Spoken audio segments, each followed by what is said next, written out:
కేటీఆర్ని BRS working ప్రెసిడెంట్గా highlight చేశారు. ఇప్పుడు స్టాలిన్ ఉదయనిధిని ప్రమోట్ చేశారు డిప్యూటీ సీఎంగా. దేశవ్యాప్తంగా చాలామంది తమ వారసులకు తమ లెగసీని కంటిన్యూ చేసే అవకాశం ఇస్తూ ఉన్నారు సార్. మరి చంద్రబాబు నాయుడు లోకేష్కి ఇప్పటివరకు ఆ ప్రయారిటీ ఇచ్చారా అంటే? ఎందుకంటే ఎవరు చెప్పారు ఇవ్వలేదని. ఇప్పుడు ఒకవైపు జగన్మోహన్ రెడ్డి అంటాడు కదా రెడ్ బుక్ రాజ్యాంగం నడుస్తుంది అని.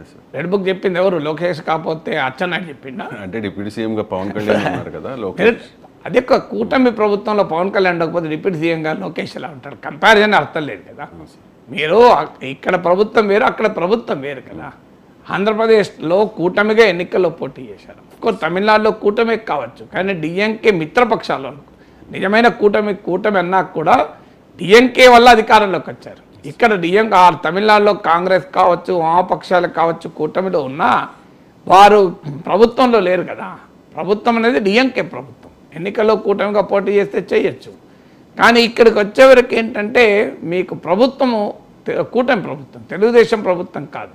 తెలుగుదేశం ప్రభుత్వమే ఉంటే మీరు అడిగిన ప్రశ్నకు అర్థం ఉంది. లోకేష్ ఎందుకు డిప్యూటీ సీఎం కాలేదు?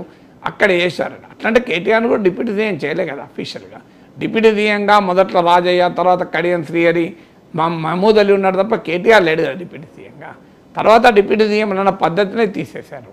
సో అందువల్ల ఒక్కొక్క రాష్ట్రంలో ఒక్కొక్క నాయకుడు తన అవసరాల కొరకు పరిస్థితుల ఆధారంగా నిర్ణయం తీసుకుంటారు. బట్ రియాలిటీ ఏంటి? చంద్రబాబు నాయుడు తర్వాత లోకేష్, దాంట్లో ఎవరికి డౌట్ ఏం లేదు కదా. చంద్రబాబు నాయుడు తర్వాత 10 ఏళ్ళ తర్వాత 20 ఏళ్ళ తర్వాత లేక అచ్చెన్నాయుడు అవుతాడు, లేదు ఇంకోరు అవుతారు అని ఎవరైనా చెప్పగలరా? మీరు కేశవ్ అవుతాడు ముఖ్యమంత్రి అని చెప్తారా? ఎవరైనా కేశవ్తో పోలిస్తే లోకేష్ చాలా చిన్నోడే, కానీ రేపు లోకేష్ అవుతాడు తప్ప కేశవ్ కాడు కదా. కేశవ్ చాలా టాలెంటెడ్ కూడా, నాలెడ్జబుల్ మనిషి, అనుభవం ఉన్నవారు. లోకేష్ కన్నా తక్కువేం కాదు, కానీ కేశవ్ అవుతాడు ముఖ్యమంత్రిగా. లోకేష్ అవుతాడు. ప్రజలు కూడా అదే యాక్సెప్టెన్స్. ప్రజలు ఇక్కడ అల్టిమేట్గా ఏంటి ప్రాతిపదిక? లోకేష్ అంతకుముందు ఎమ్మెల్యేగా ఓడిపోయినప్పుడు చాలా మాట్లాడారు. ఏమైందైనా మరి ప్రూవ్ చేసుకున్నాడు కదా. నెక్స్ట్ 90,000 మేడతో గెలిచాడు. మామూలు విషయం కాదు కదా. ఇప్పుడు మీరు ఒక ఎన్నికలో ఓడిపోవడంతోనే డిస్కౌంట్ చేసి, రాహుల్ గాంధీ డిస్కౌంట్ చేసినట్లు పప్పు అంటూ లోకేష్ పైన వైఎస్ఆర్ కాంగ్రెస్ నానా రకాల ప్రచారం చేసింది. ఏం జరిగింది? పప్పు కాదు నిప్పని లోకేష్గా నిరూపించుకున్నాడు కదా. సో ఎలా రాహుల్ గాంధీ నిరూపించుకున్నాడో లోకేష్గా నిరూపించుకున్నాడు. సో నిరూపించుకోవడం వల్ల ఒకప్పుడు పప్పు ఈయనేంటి అని ఇగ్నోర్ చేసి అవహేళన చేసిన వైసీపీ ఇవాళ ఏం చెప్తోంది? జగన్మోహన్ రెడ్డి వచ్చి ఇంకో నారా చంద్రబాబు నాయుడు సన్ నారా లోకేష్ అని ఇంగ్లీష్లో తెలుగులో చెప్పడం లేదు. Is talking about red book is being implemented అని జగనే చెప్తున్నాడు. మరి లోకేష్ పప్పు అయితే రెడ్ బుక్ ఎందుకు వచ్చింది? రెడ్ బుక్ని ఎందుకు ఇంప్లిమెంట్ చేసే పరిస్థితి వచ్చింది? అందువల్ల మనం ప్రత్యర్థుల్ని అవహేళన చేయడము అనేది దుర్మార్గమైన పద్ధతి. సో మీరు పప్పు అంటే ప్రజలు నిప్పని తీర్పులు చెప్పారు. ఇప్పుడు బీజేపీ రాహుల్ గాంధీ విషయంలో పప్పు అని ప్రచారం చేసింది. ఏం జరిగింది? రాహుల్ గాంధీ దెబ్బకే కదా ఇలా మోడీ బలం 200 పడిపోయింది. సో జగన్మోహన్ రెడ్డి వైసీపీ లోకేష్ను ఆంధ్ర పప్పు అని గూగుల్లో కొడితే ఆంధ్ర పప్పు అని కొడితే వచ్చేది. అఫ్కోర్స్ టీడీపీ వాళ్ళు కూడా ఖైదీ నెంబర్ సోన్ కొడితే జగన్ వచ్చేది. ఇద్దరూ చేశారు, చేయలేదని అంటలేను. కానీ మీరు ఆంధ్ర పప్పు అని చెప్పి అవహేళన చేస్తే లోకేష్ అది ప్రూవ్డ్ కదా.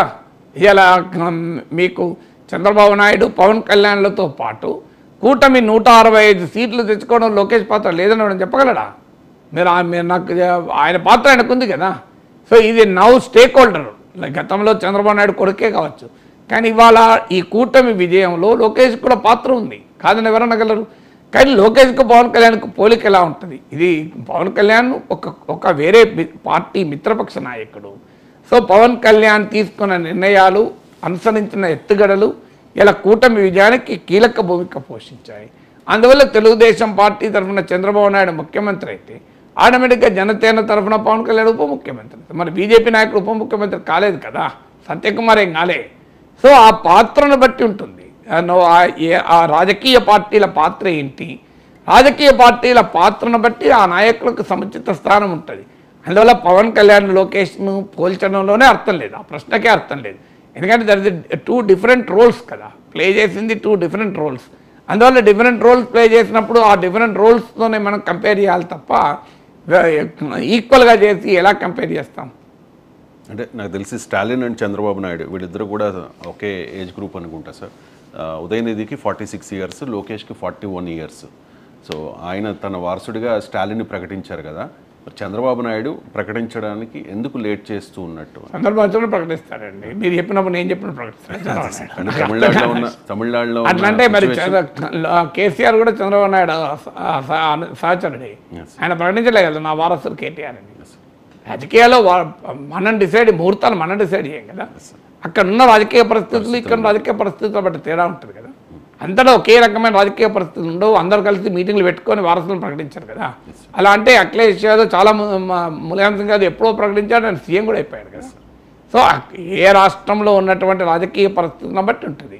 మీరు ఒక తమిళనాడులో ప్రకటించిన సమయానికే ఆంధ్రప్రదేశ్లో ప్రకటించాలి అన్నదానికి ఇదేనా ముహూర్తం అండి? రాజకీయ పరిస్థితి కదా.